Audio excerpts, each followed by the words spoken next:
వస్తుంది అమ్మకి ₹1 కట్టి ఏం చేసుకుంటారు ఈ డబ్బుని? గది కట్టి ఇది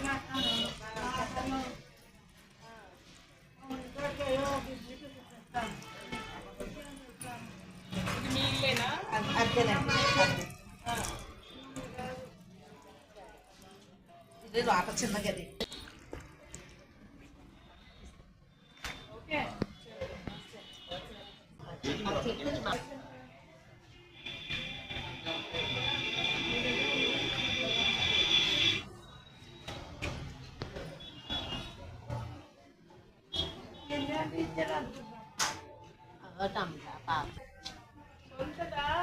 ఇది సొంత ఇల్లా అని అడుగుతున్నారు. సొంతమేనా? కూతురినే అడుగుతున్నానని చెప్పు. కూతురి కాడ